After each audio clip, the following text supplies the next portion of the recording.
105 నిద్రాహార విహార నియతి 6/4/47 నిన్న మధ్యాహ్నం ఒక భక్తులు భగవానుని సమీపించి, స్వామి, తానెవరో తన ఆత్మను విచారించి తెలుసుకునేందుకు ధ్యానం చేయాలి కదా, ధ్యానానికి కూర్చుంటే నిద్ర వస్తుందే, అది రాకుండా ఉండే ఉపాయం ఏమిటి అన్నారు. ప్రస్తుతం నీవు జాగ్రత్తలో జాగ్రత్తగా ఉండటం నేర్చుకో, వెనక నిద్ర సంగతి చూద్దాం. జాగ్రత్తలో ఎన్నో కలలు కంటాం, అవి లేకుండా జాగ్రత్త కలగాలి ముందు. ఈ చూచేదంతా స్వప్నమే. ఈ స్వప్న ప్రపంచంలో నుండి మేలుకోవాలన్నారు భగవాన్. ఆ జాగ్రత్త కలగటానికి సాధన కావాలి కదా. ఏదో ఒక నియతి ఏర్పరచుకొని సాధన చేద్దామంటే ఈ నిద్ర వస్తుందే, ఏ విధంగా దీన్ని పోగొట్టుకోవాలో భగవాన్ దయతో సెలవీయాలి అన్నారు ఆ పృచ్ఛకులు. ఆవరణ విక్షేపాదుల్లో మొదటి ఆవరణమే నిద్ర. సాధ్యమైనంత వరకు అది రాకుండా చూసుకోవాలి. అది ఏ కారణం వల్ల వస్తున్నది అని విచారించి ఆహార విహారాదులు స్వచ్ఛంగా మితంగా ఉండేట్లు నడుపుకొని నిద్ర రాకుండా చూసుకోవాలి. కానీ వచ్చిన వెనక ఆపాలంటే లాభం లేదు. పుష్టిగా తింటే సుష్టుగా నిద్ర రాదా మరి? ధ్యానానికి కూర్చుంటే తల ఊగుతుంది. కొందరు వెంట్రుకలు వెనుక వైపు మేకుకు కట్టుకుంటారట. తల ఊగినప్పుడు మెలకువ రావటం తప్ప దానివల్ల ధ్యానానికి ఏం ప్రయోజనం? చిన్నప్పటి నా నిద్ర చరిత్ర ప్రసిద్ధమైనదే కదా. స్కూల్లో పాఠాలు చెప్తుంటే కునికిపాట్లు వస్తావని వెనక గోడకు మేకొకటి కట్టి తాడు కట్టి జుట్టుకు ముడి పెట్టేవాడిని. తల ఊగితే తాడు బిగిసి మెలకువ వచ్చేది. అట్లా కట్టుకోకుంటే పంతులు చెవులు మెలిపి ఊపి లేపేవాడు అని నవ్వనారంభించారు భగవాన్.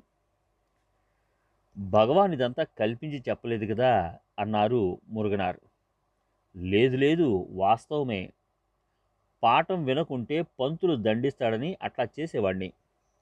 అప్పటి స్థితి అది.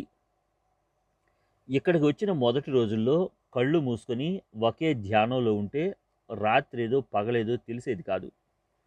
ఎప్పుడైనా కళ్ళు తెరచి చూస్తే అప్పుడే పొద్దు కూకిందా తెల్లవారిందా అనిపించేది. ఆహారం లేదు, నిద్ర లేదు. విహారం ఉంటే ఆహారం కావాలి, ఆహారం ఉంటే నిద్ర వస్తుంది.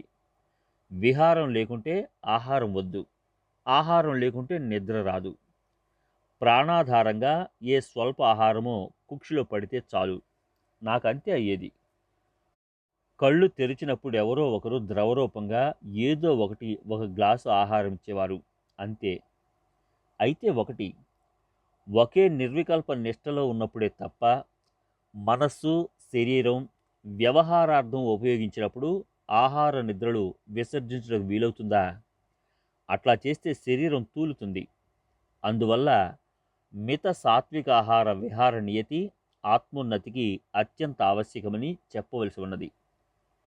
ఉత్తములు తాము చేసే నిష్కామ్య సత్కార్యాచరణకు నిద్ర వల్ల కాలం వృధా పోరాదని చాలా భాగం నిద్రను దూరం చేస్తారు. 10ంటికి పడుకొని 2ంటికి లేవటం మంచిదన్నారు కొందరు. అట్లాగైతే 4 గంటలు చాలును నిద్రకన్నమాట. 4 చాలదు, 6 గంటలు కావాలన్నారు కొందరు. అంటే ఆహార నిద్రలు అసలు మానటం మంచిది కాదు, అతిగాను ఉండకూడదన్నారన్నమాట. నిజమే. ఏదైనా పూర్తిగా అరికట్టాలంటే మనస్సు దాని మీదకే పోతూ ఉంటుంది. అందువల్ల సాధకుడైన వాడన్నిటికీ మితంగా టైం ఇవ్వాలి అన్నారు భగవాన్. భగవద్గీతలో చూడు, నాత్యస్నతస్తు యోగోస్తి నచైకాంత మనస్నతః నచాతి స్వప్నశీలస్య జాగ్రత్తో నైవ చార్జున. యుక్తాహార విహారస్య యుక్తచేష్టస్య కర్మసు యుక్త స్వప్నావబోధస్య యోగో భవతి దుఃఖః.